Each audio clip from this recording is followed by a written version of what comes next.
j'ai une question pour toi.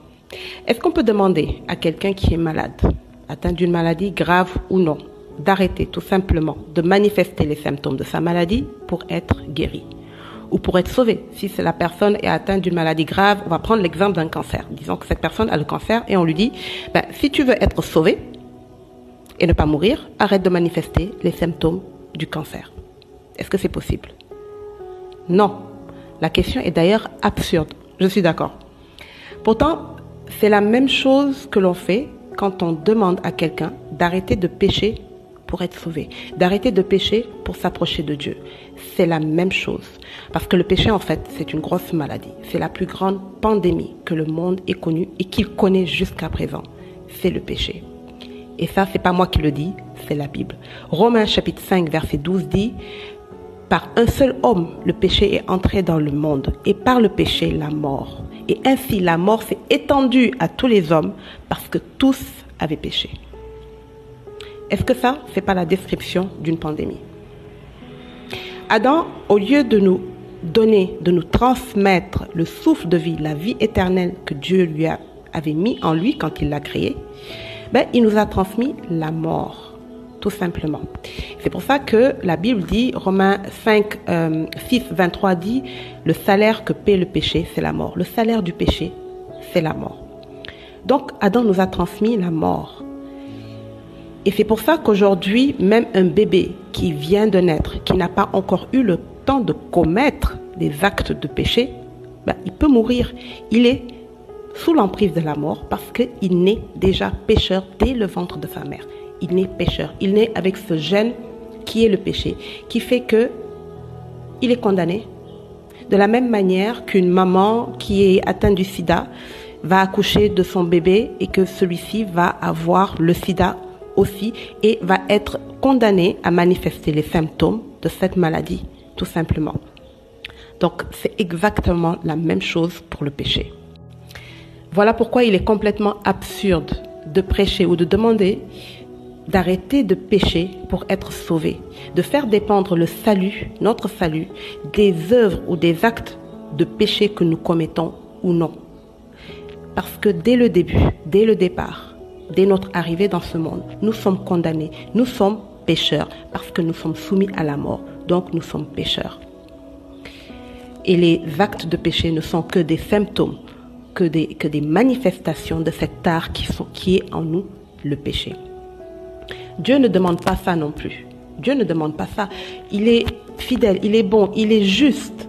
Il ne peut pas demander aux hommes quelque chose dont il sait qu'ils sont incapables de le faire et faire dépendre de cela le salut. C'est pas, Dieu est juste. Par contre, il a prévu la solution pour enlever cette maladie du monde. Et ça, c'est ce que Jean le Baptiste a dit en Jean chapitre 1 verset 29. Quand il a vu Jésus arriver, il a dit « Voici l'agneau de Dieu qui ôte le péché du monde. » De la même manière que par un seul homme, le péché est entré dans le monde et qu'ainsi le péché s'est étendu à tous les hommes, qu'ils le veuillent ou non, ils ont reçu ça, un héritage, le péché. De la même manière, Dieu a prévu un homme pour venir ôter le péché du monde. Alors, la question qui se pose, c'est comment, concrètement, Jésus vient-il ôter le péché du monde? Comment cela se passe-t-il concrètement dans ma vie à moi, qui suis pécheur?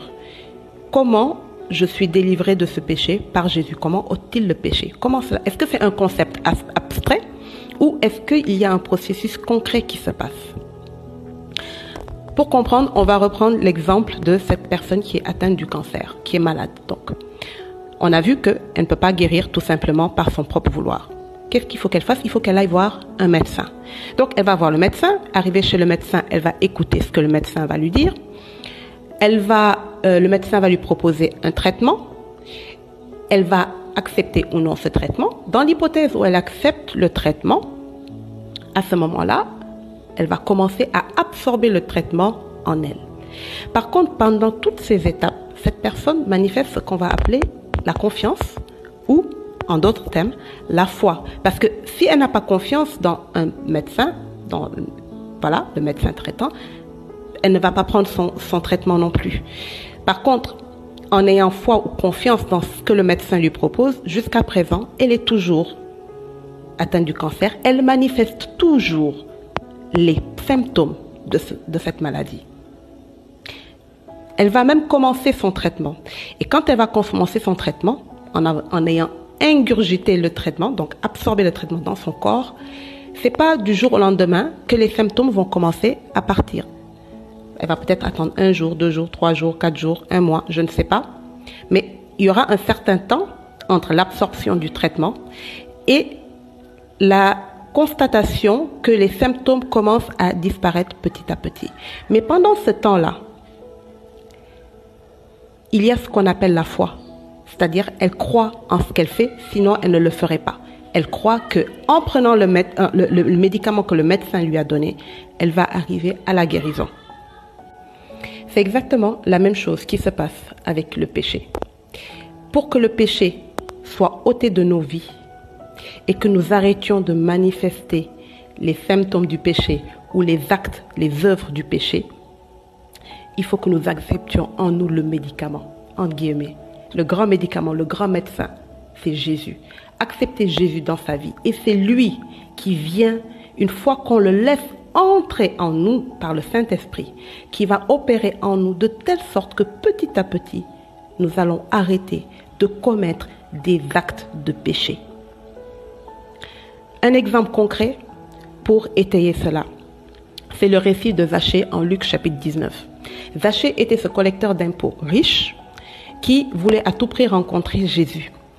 Il savait qu'il allait passer par un chemin, donc il est monté sur un olivier, sur un arbre, pour pouvoir voir qui était ce Jésus dont tout le monde parlait. Arrivé à sa hauteur, Jésus lève la tête et lui dit « Zachée, descends, car aujourd'hui, il faut que je demeure chez toi. » Donc, Zachée descend de l'arbre rapidement. Mais ce qui est intéressant, avant de continuer, Zachée ne connaissait pas Jésus, ne l'avait jamais rencontré. Jésus n'avait jamais rencontré Zachée. Pourtant, Jésus appelle Zachée par son nom. On en reparlera peut-être un autre jour. Donc, il lui dit, il faut que je demeure chez toi ce soir. Zachée rentre chez lui et Jésus arrive dans la maison de Zachée. Dès que Jésus arrive, je vais vous lire ce qui s'est passé. Luc 19, je vais lire à partir du verset 8. Mais Zachée, se tenant devant le Seigneur, lui dit, « Voici, Seigneur, je donne aux pauvres la moitié de mes biens, et si j'ai fait tort de quelque chose à quelqu'un, je lui rends le quadruple. » Zachée dit ces mots alors que Jésus vient d'entrer chez lui. Jésus ne lui a pas prêché la repentance. Jésus ne lui a pas dit, tu as péché, tu as volé, tu as extorqué, il faut que tu te repentes, il faut que tu arrêtes de pécher. Jésus est juste entré et Zachée a dit, je me repens, j'arrête, je rends, je restitue. À ce moment-là, Jésus lui dit, le salut est entré aujourd'hui dans cette maison. C'est Jésus qui ôte le péché du monde. À partir du moment où il entre chez toi, la maison de Zachée, figurément parlant, la Bible dit, vous êtes le corps du Saint-Esprit. On reçoit Jésus en nous par le Saint-Esprit. Une fois que tu acceptes Jésus dans ta vie, c'est lui qui va opérer en toi. La Bible dit, c'est Dieu qui met en nous le vouloir et le faire selon sa bonne volonté. Selon sa volonté. Donc c'est Jésus qui opère en toi et qui ôte le péché. Mais la seule condition pour que cela puisse arriver, c'est que tu le laisses entrer dans ta vie. Et à ce moment-là, petit à petit, c'est lui qui va opérer en toi, de telle sorte que ce que tu aimais faire et qui était péché, fumer, voler, mentir, petit à petit, tu vas te rendre compte que tu n'arrives plus à le faire, que tu es gêné quand tu le fais. Parce que c'est Jésus qui est en train de travailler en toi. Et de la même manière que le processus de guérison, on dit processus, c'est un processus. De la même manière, petit à petit, Jésus, parce que tu l'as laissé faire et entrer dans ta vie, il va te mener vers la sanctification. On ne se sanctifie pas soi-même, on est sanctifié par Jésus-Christ en manifestant la foi dans son sacrifice et en le laissant faire en nous. Soyez bénis.